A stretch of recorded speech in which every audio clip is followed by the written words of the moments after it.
Okay guys, so in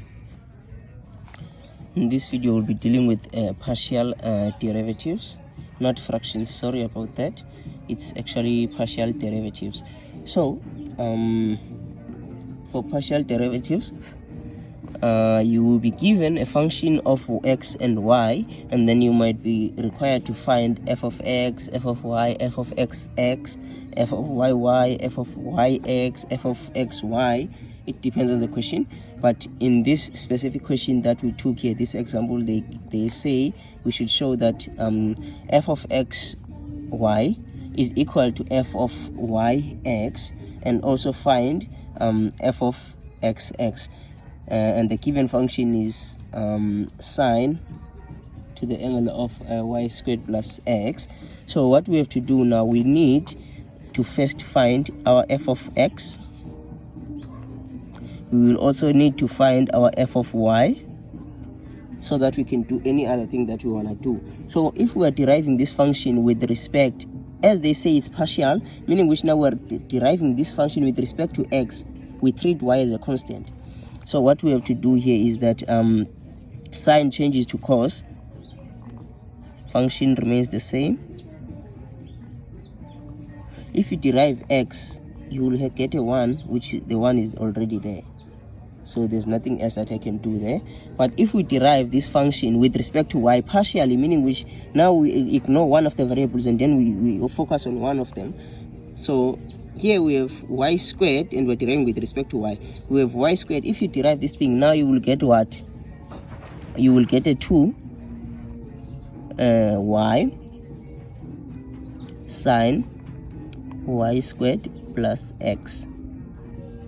This is what you no sorry, it's not sine, it's actually a cos, because now we're deriving, it's a derivative, so it will give us a cos there.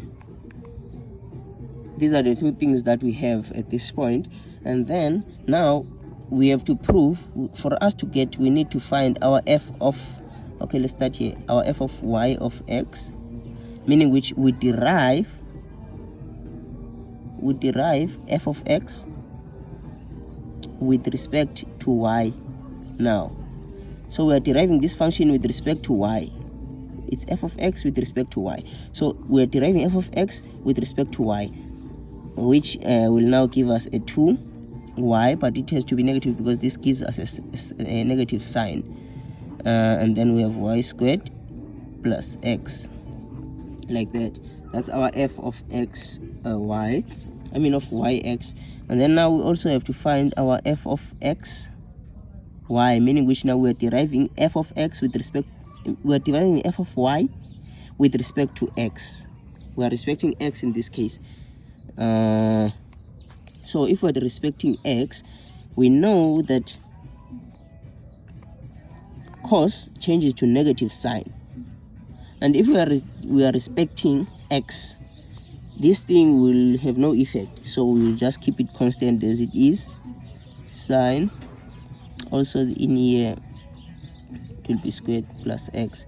Remember the derivative is 1, so we just put a 1 there, and then we change this thing. So as they said, that you have to show that fyx is equal to fxy. And if you see here our answers here, we already solved the first part of the question.